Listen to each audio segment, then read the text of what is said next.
Esto es Descifrando China. Una conversación para intentar comprender la China de hoy. Economía, política, ciencia o historia. Queremos conocer qué está ocurriendo en uno de los países que definen el orden global de este siglo. Este podcast está producido por la Fundación Consejo España-China, la principal institución española de diplomacia pública dedicada a China.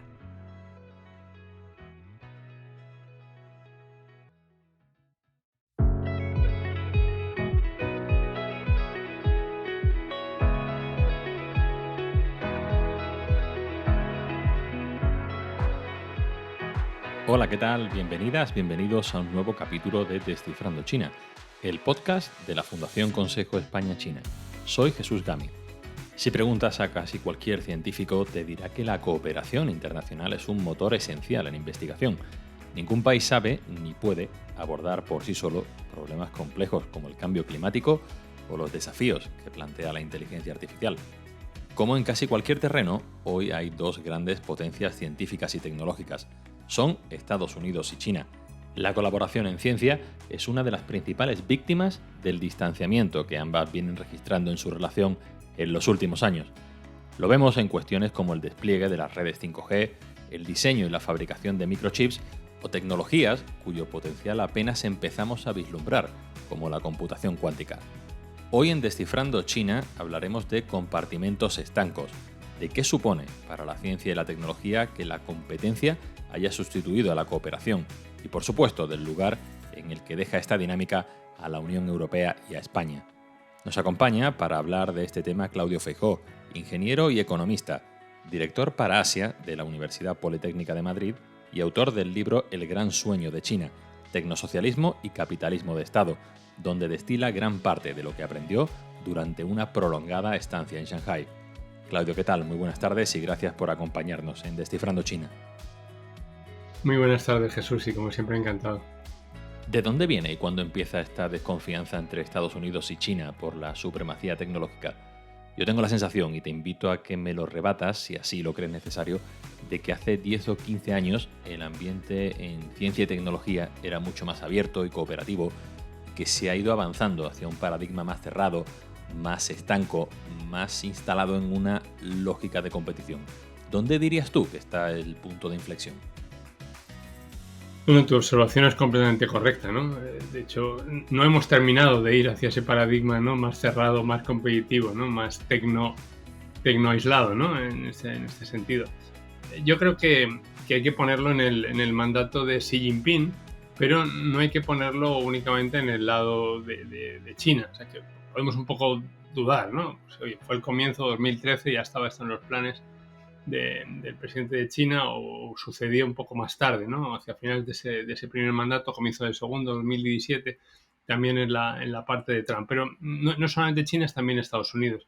Yo creo que se juntaron dos cosas. Por un lado, que China empezó a ser más asertiva, a mostrar, ¿no? su potencia en el ámbito tecnológico. Yo creo que el Made in China 2025, yo creo que este es el documento, ¿no? Que pone a las claras, oye, queremos no solamente fabricar, sino queremos hacer las cosas en China, y en ese sentido tener un puesto, ¿no? relevante en el mundo. Y eso llamó la atención, pero creo que al final el elemento definitivo es este también nacionalismo de Estados Unidos, en la cual, oye, pues ves que tu balanza comercial, que tienes problemas con el empleo en una parte de la población, que hay ciertos parámetros económicos que no terminan de cuadrar, y entonces te metes en un proteccionismo y entonces le echas la culpa en parte a China. O sea, creo que se juntan las dos cosas. O sea, sin los dos factores, creo que a lo mejor hubiéramos ido hacia un paradigma un poco diferente, o más lentamente, ¿no? Al menos de lo que estamos viendo. Creo que hay algo de salirse de lo de Deng Xiaoping, ¿no? De buy your time, ¿no? Espera tu momento. Creo que China salió de ese carril en algún punto de hace, pues eso, 6, 7, 8, 10 años, y creo que Estados Unidos también, pues, ha contribuido con una lectura, ¿no? de sus problemas económicos en clave de la culpa es en gran parte de otros, ¿no? Aludías en tu respuesta al plan Made in China 2025 y ya estamos bastante cerca de esta fecha. ¿Dirías que grosso modo se ha cumplido o se va a cumplir, mejor dicho, lo que China se propuso con esta iniciativa? Pues no y sí.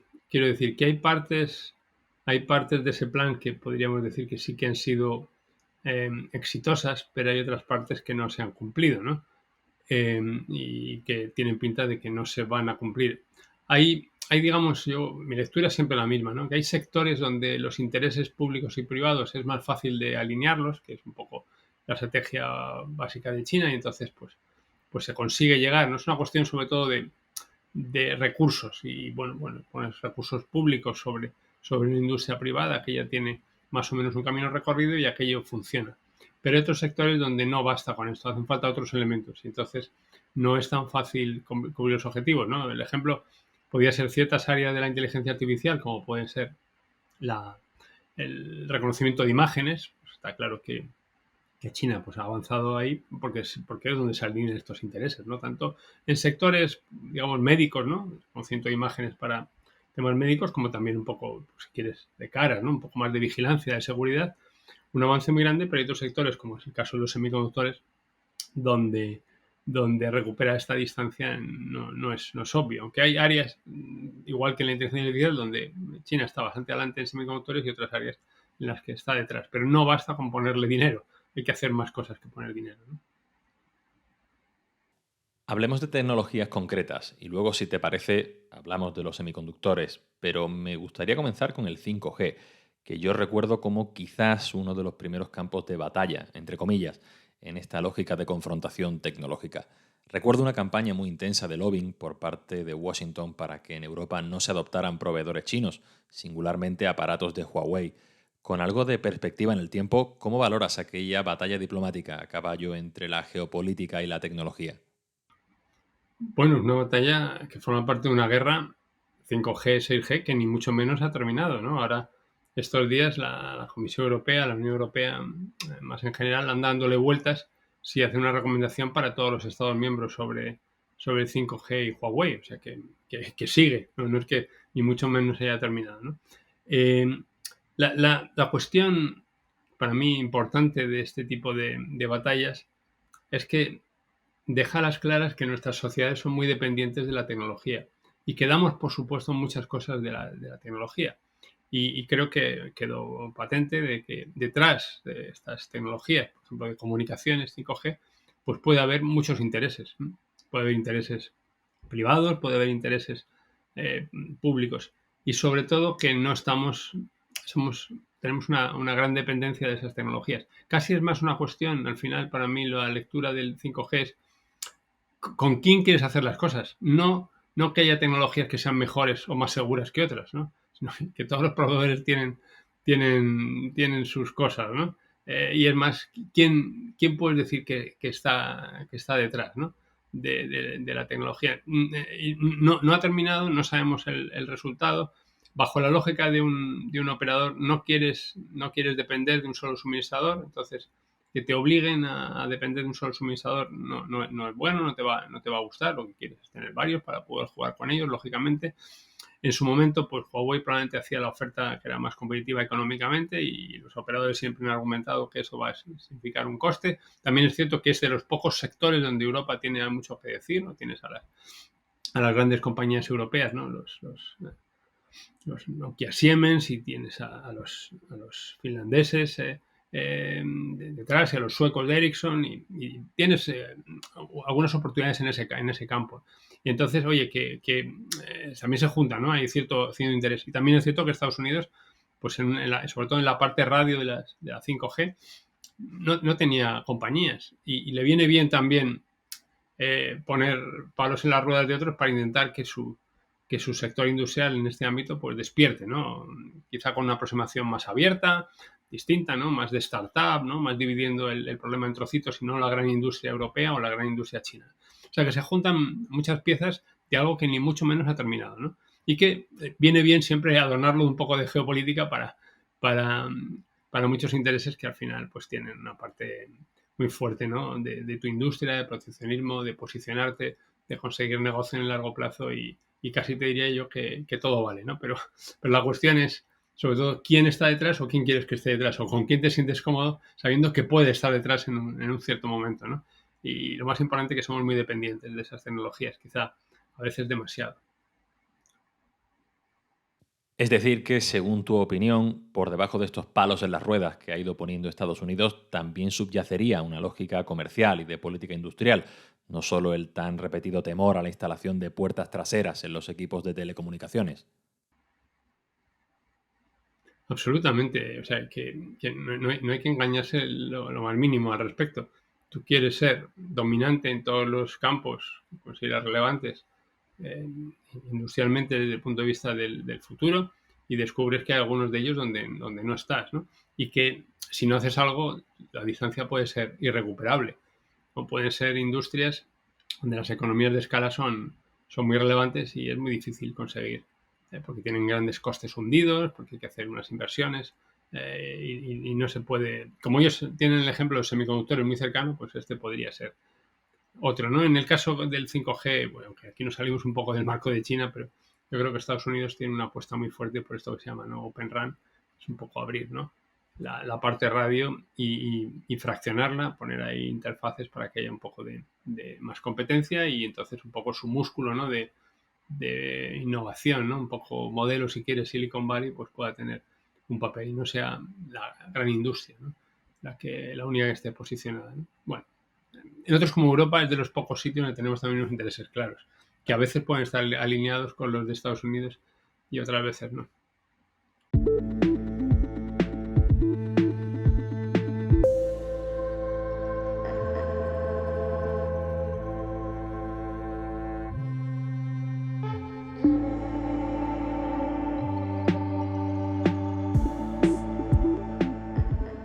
Claudio, hoy el principal campo de confrontación parece ser el de los microchips, que es la tecnología que subyace a casi todas las demás. De nuevo estamos viendo un escenario en el que Estados Unidos intenta contener la emergencia de la industria china e incluso ha conseguido alinear a otros actores clave, como Japón o los Países Bajos, que están insertados en nodos muy críticos de la cadena de los semiconductores. China, por su parte, lo hemos visto esta semana, está respondiendo con restricciones a la exportación de materiales como el galio o el germanio, que también son esenciales en este sector. ¿Cómo ves el futuro de la industria de los microchips en este contexto?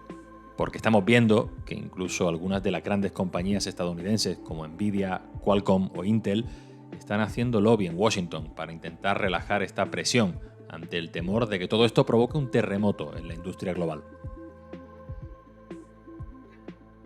Para empezar va a tener un coste grandísimo, ¿no? Porque, digamos, nacionalizar o fraccionar una de las cadenas de valor que estaban más globalizadas, pues alguien va a tener que pagar, ¿no?, el coste que tiene, ¿no? Y eso lo va a hacer más ineficiente. Va a hacer también probablemente que surjan algunas incompatibilidades muy profundas, ¿no?, en los sistemas, al no haber unos desarrollos conjuntos, y eso lo vamos a quizá ver en el efecto en unos años.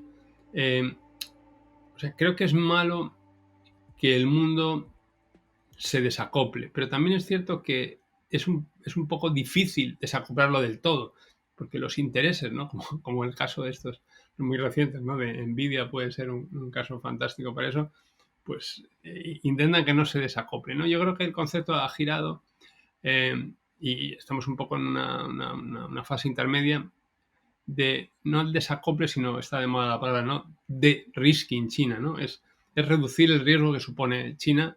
Es una lectura muy de Estados Unidos, ¿no? Porque ¿qué es este riesgo, ¿no? ¿Qué consiste? Es un riesgo para tu hegemonía, ¿no? Es un poco una lectura muy de Estados Unidos del Estado. Entonces, en ese giro vamos a probar diferentes cosas para ver, oye, mantenemos algunas economías de escala que son necesarias porque hay grandes intereses privados de la industria, pero no intentamos saber si es posible no hacer dependencias de elementos críticos, ¿no?, que nos asfixien. Y vamos a ver esa batalla. Todo el mundo va a poner un poco sus cartas sobre la mesa, ¿no? Va a jugar con ellas y en una especie de mercado persa de un poco de desglobalización y terminar y ver en qué termina. Pero para empezar lo va a tener, es un coste muy grande de hacer negocios, de internalizar. El caso europeo es notorio. Vamos a poner un montón de dinero público en intentar tener un poco de una industria local, de al menos algunas partes, ¿no?, de la industria local, ¿no?, conectada con países amigos en estos ámbitos como puede ser los semiconductores. Al final los recursos no son infinitos. Si tú pones recursos en este sector, pues no los pones en otros, ¿no? Y eso al final tiene también un efecto global sobre la sociedad que parece que todo el mundo termina por olvidar. El futuro, por ahora, solo se complica. O sea, que estamos todavía en una fase intermedia en la cual los jugadores van a veces de farol, esperemos, ¿no? Van a poner un poco más de complicaciones encima de la mesa. Hay elementos clave, ¿no? Como que Estados Unidos, por ejemplo, consiga que en su territorio pues TSMC y Samsung tengan algunas fábricas, ¿no? De las últimas tecnologías para asegurarse que tiene esos elementos críticos y que están lejos, ¿no? Digamos, al menos del radar de China continental.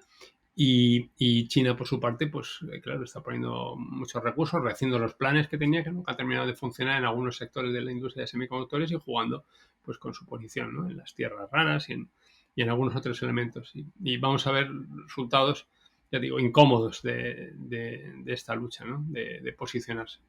Inevitable. Porque China sí ha tenido mucho éxito en otras muchas industrias para posicionarse como un líder global.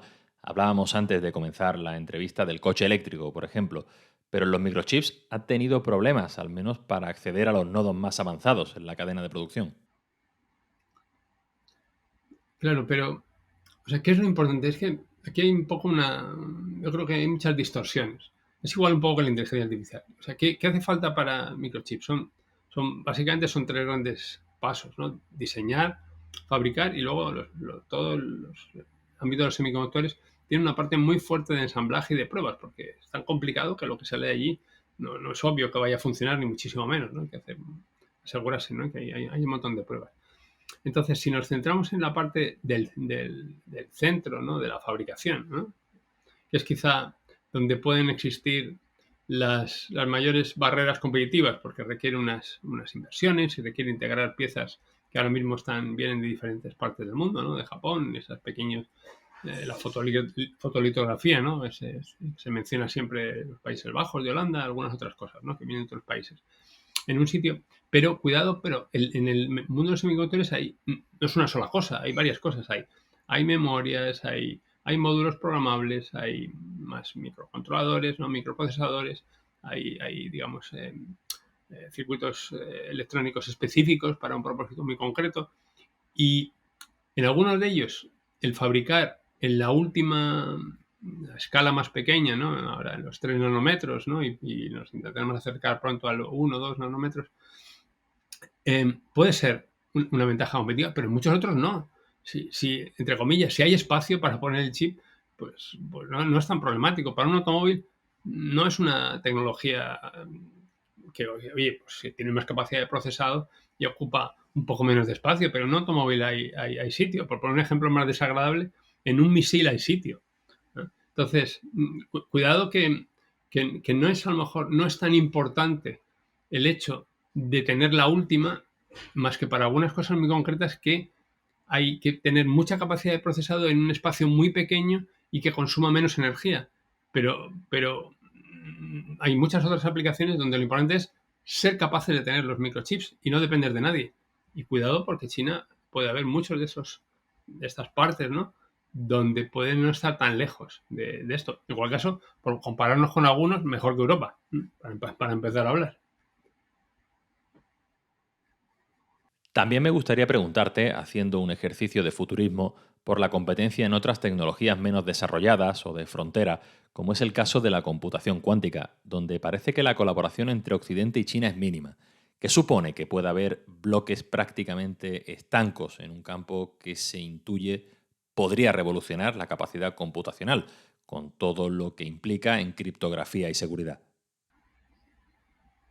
Estoy convencido, ¿no? Este es el mundo un poco, si quieres, triste o tonto, ¿no? En el que vivimos, que yo creo que si los hay, ¿no? Algunos historiadores del futuro lo miren y dirán, pero claro, es que el problema es que cada uno, ¿no? Competía en vez de colaborar por un destino común, ¿no? Entonces, hay industrias, sobre todo con tecnologías disruptivas que cada vez pues están más cerca, en el que se busca una supremacía. Una supremacía significa, yo lo tengo y ya da lo mismo, tú nunca vas a llegar, ¿no? Porque ese yo lo tengo me va a dar una ventaja competitiva, ¿no? Y vivimos ahora 2-3 casos donde esto donde esto es así. La propia inteligencia artificial, en esta inteligencia artificial general, es un caso de estos de intentar conseguir una supremacía, entre comillas, una especie de chat GPT al que le preguntas, se vuelve tan inteligente y le preguntas, oye, ¿cómo hago para ganar al rival? Y te da una respuesta que el primero que llegue, pues ya ha ganado. No tienes una estrategia que el otro, cuando quiera llegar, no es un poco tarde, ¿no? Está el caso notorio de la supremacía, que es donde se utiliza la palabra normalmente, supremacía cuántica, ¿no? Eres capaz de tener un ordenador cuántico que es capaz de resolver problemas complejos y entonces tú lo puedes llegar a esa solución y entonces la utilizas y ya está. Ya tienes una ventaja, ¿no? Tienes como una especie de secreto, ¿no? De hacer el plato y los demás nunca van a llegar. Es esta absurda competencia que está impulsada por nacionalismos, al final y al cabo, la que nos va a llevar en esta dirección. Y desafortunadamente es inevitable. Y desafortunadamente ya tiene rasgos de conflicto y esperemos que se quede en el conflicto que es ahora y no escale a conflictos con un aspecto más feo, por culpa de esta visión de lo mío es mejor, ¿no? Y esto es algo que yo en ese sentido soy bastante negativo, ¿no? De los efectos de esta falta de colaboración, esta falta de sintonía, todo por proteger, ¿no? Parcelas de poder que son de unos y no son de todos, ¿no? Hay un ejemplo muy paradigmático de la lógica de desconfianza que es el de TikTok, que sería la primera empresa china de redes sociales que ha conseguido una verdadera presencia global, diríamos. Estamos viendo en las últimas semanas, en los últimos meses, que en Estados Unidos hay voces a ambos lados del espectro político que piden su prohibición o su desguace como condición previa a no prohibirla. En Europa de momento no se llega a tanto, pero sí se ha prohibido su uso en los dispositivos profesionales de parlamentarios europeos. ¿Crees que está justificada esta preocupación ante empresas chinas de consumo? Bueno, yo creo que aquí hay un componente de... Siento ser un poco negativo, ¿no? En general, pero creo que hay un componente de hipocresía muy alto. Creo que tenemos un problema con las redes sociales. Creo que, creo que las redes sociales, tal como están implementadas ahora mismo, nos llevan en una dirección que, en términos sociales, no es la mejor. Y creo que ves la paja en el ojo ajeno, pero no ves la viga en el tuyo propio. Y lo que es peor, por ejemplo, China hace una cosa curiosa. Si sabes que en China, en vez de TikTok, la versión local es Douyin, ¿no? Y en Douyin, entre medias aparte de que los algoritmos te llevan hacia una centralidad en vez de llevarte hacia un extremo, ¿no? Esto es un poco un diseño, ¿no? Para evitar, digamos, que la sociedad se fraccione, ¿no? En burbujas, ¿no? Que no se hablan unos con otros. Pero en mitad de los vídeos de TikTok es obligatorio, del Douyin, ¿no? El TikTok chino, es obligatorio que aparezcan unos pequeños vídeos formativos o educativos. O sea, que ya que eres una persona que estás en tus años de formación y estás, es adicto, ¿no? Entre comillas, a ver estos vídeos cortos, pues bueno, entre medias hemos puesto un poco de, si quieres, servicio público. Hemos puesto algunas cosas que tienen un ámbito de formación o tienen una cosa educativa, para, ya que estás allí en esa pantalla, pues por lo menos que tengas no solamente algo que te distraiga. Entonces, me pregunto si se hace esto en China, ¿por qué TikTok no lo hace fuera? ¿Por qué aplicamos reglas distintas en unos sitios que en otros? ¿Por qué vemos el problema de TikTok pero no vemos el problema de cualquier otra red similar del mundo occidental? Y luego al final le ponemos una excusa, ¿no? Es que los datos, me suena mucho al 5G, ¿no? Es un poco algo parecido, pero con el agravante en este caso de que tiene los medios de arreglar los problemas o intentar arreglar los problemas profundos que tienen este tipo de tecnologías y sin embargo estás preocupado por ver quién va a ganar más dinero o quiénes son los que están detrás, ¿no? Cuando hay otros problemas que son los verdaderos problemas de esas tecnologías. Y eso es un poco parece son cortinas de humo, ¿no? De cosas menores, cuando los problemas mayores es que hacia qué tipo de modelo de sociedad nos lleva, qué tipo de contenidos tiene sentido que estén allí, qué uso hacemos, qué uso hace la gente, sobre todo joven, de ese tipo de sistemas, ¿no? ¿Es esto lo que queremos? ¿Ese sistema que queremos? ¿Es la sociedad que queremos? Esa para mí es la pregunta importante. Ya quien lo hace, creo que es súper secundario y que se puede arreglar muy fácilmente si no tiene claro qué modelo de sociedad quiere, ¿no? Hay que recordar que estas restricciones a empresas de redes sociales y en general del ámbito digital, China las aplicó mucho antes también. Yo recuerdo cuando vivía en China que se decían cosas parecidas de Baidu con respecto a Google, de WeChat con respecto a WhatsApp o de Weibo con respecto a Twitter. Conglomerados chinos, en definitiva, de comunicaciones y de redes sociales que se beneficiaban de un marco de protección frente a competidores occidentales por la vía de la censura. Sí, como siempre hacemos una lectura, pues protege cada uno su mercado, ¿no? Y yo también igual en mis años de China, yo sufrí que me dejaran de funcionar las cosas que eran de Google, ¿no? Con los inconvenientes que tiene cuando eres muy dependiente, ¿no? De ese tipo de cosas. Pero es que nadie se acuerda que en Corea Google Maps no funciona. Quiero decir que hay lecturas interesadas. Todos los países que se lo pueden permitir pues tienen su propio, si así lo han logrado tenerlo, pues su propio sistema, su propia industria, intentan protegerla, ¿no? Nosotros estamos acostumbrados a una filosofía en la Unión Europea de mercados muy abiertos, ¿no? Y de ser muchas veces la extensión de Estados Unidos, ¿no? En ciertos ámbitos. Yo creo que ha llegado el momento de pensarnos para qué queremos la tecnología. No simplemente se trata de que las grandes corporaciones sean de un lado, ¿no? Chinas o estadounidenses, simplemente ganen mercado, sino para qué queremos la tecnología si hay que poner algunas condiciones a ese desarrollo de la tecnología. Y curiosamente aquí hay cosas que aprender de China. Y también es cierto lo que acabas de decir, ¿no? Hay ese desbalance. Pero yo no es que defienda ni mucho menos la aproximación china, ¿no? Pero si al final lo que haces, lo que consigues aceptando una tecnología que viene de fuera es que tu modelo social se destruya, esto a lo mejor tiene poco sentido. Otra cosa es que el campo de juego, ¿no? Como se dice en inglés, el playfield no esté balanceado, ¿no? Que tú tengas una ventaja con respecto a otros. Pero creo que antes de todo eso deberíamos preguntarnos qué queremos hacer con la tecnología. Y esto nos va a pasar, nos está pasando con la inteligencia artificial, nos ha pasado ya con las redes sociales y nos ha pasado con otro tipo de tecnologías. ¿Qué queremos hacer con la sociedad? Y luego, entonces, podemos pensar si está bien utilizarla de esta manera, si está bien, son estas compañías las que lo hacen bien o son otras compañías las que cumplen las condiciones que sean.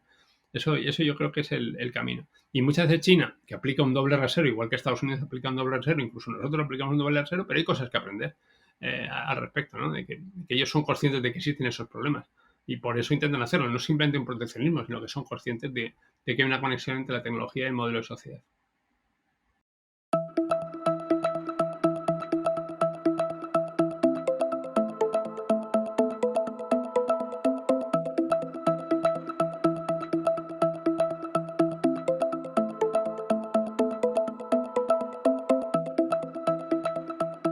Claudio, la Unión Europea y España, por arrastre, andan en un proceso de reflexión un tanto existencial sobre qué hacer con todo esto, sobre qué hacer con una creciente dinámica de confrontación entre Pekín y Washington en muchos ámbitos, pero por acotarlo al que ocupa nuestra conversación hoy, que es el tecnológico, el científico, ¿cuál crees que puede ser una postura razonable para Europa y para España ante este panorama? Sí, nuestro margen de maniobra va a ser estrecho, pero creo que una de las por buscar cosas positivas, ¿no? Esta fragmentación creciente que existe en el mundo tecnoeconómico, ¿no? En estas cadenas de valor, ¿no? Esta competencia por la tecnología, también nos ha hecho despertar de una especie de sueño, ¿no? En el que vivíamos en Europa, ¿no? Donde esto no iba con nosotros y que cualquier cosa valía, ¿no? Creo que el concepto de autonomía estratégica o de, si quieres, una cierta soberanía, ¿no? Digital, creo que es un concepto correcto. Es cierto que ahora mismo es estrecho, ¿no? Que no hay mucho margen, pero por ponerlo de una forma que se entienda, se suponía que había como tres caminos, ¿no? Esa es la primera fase del despertar, ¿no? Un camino que es el mercado domina, son los jugadores privados los que dominan, ¿no? Y los que ponen las reglas, Estados Unidos, ¿no? O hay un segundo modelo que es el gobierno, ¿no? Que es muy paternalista y te dice, tú no sabes, yo voy a decidir por ti y estas van a ser las reglas del juego. Y hay un tercer modelo, ¿no? Que es el europeo, donde las personas, o si quieres la sociedad civil, pues es lo más importante y tenemos que poner un poco las condiciones para que efectivamente tengan un margen de maniobra. Pero quizá hemos pasado ahora a una nueva fase donde no es el tercer modelo, es el único modelo que tiene sentido. Es el único modelo que nos puede llevar en una dirección en la que seguimos aquí, al cabo de un tiempo en el que preservamos un poco de sociedad donde nos sentimos cómodos, ¿no? Ni el uno ni el dos, sino un poco el nuestro. Ahora, ¿cuánto de margen tenemos hoy para hacerlo? Es pequeño. El juego consiste en ir ampliando este margen e irlo un poco extendiendo a otros, ¿no? Que otros entiendan que merece la pena y que hay ventajas en el largo plazo. Hay que tener mucha paciencia, es un modelo lento, hay que resistir las tentaciones que van a suceder en el corto plazo. Yo creo que este es el camino, pero hoy es estrecho y no estamos en particulares buenas condiciones para tomar grandes decisiones, solo para empezar a caminar, ¿no? Sí, porque se habla mucho de una pérdida de fuelle de Europa como actor industrial, tecnológico importante a nivel global. Muchas voces hablan de esto. ¿Tú estás de acuerdo con este diagnóstico un tanto pesimista? Pues fíjate, siendo en general un poco pesimista con cómo se utiliza la tecnología y los nacionalismos, no soy tan pesimista con respecto a Europa. Para empezar, es un análisis cuando se dice, no, es que en Europa no hay nada. No, todo lo contrario, hay muchas cosas. Lo que pasa es que son sectores concretos. Por poner uno notorio, que todo el mundo te va a decir, es verdad, es toda la parte de robótica industrial, donde a lo mejor no es Europa, es Alemania, ¿no? Pero donde es líder claramente, ¿no? Un poco las compañías que hacen esos mejores robots industriales están en Europa. Y esta lista puede ser relativamente larga, ¿eh? Muchos, me parece que son sectores concretos, ámbitos concretos, no es todo, ni muchísimo menos, ni nada que se parezca a una hegemonía, lo que también está bien, creo. Entonces, eso es la parte un poco, si quieres, tecnológica económica, tecnológico-económica industrial. Pero también hay otras cosas que son más soft power. Y es cierto que Europa tiene un soft power que ha funcionado y que puede volver a funcionar, que es lo que se llama a veces el efecto Bruselas.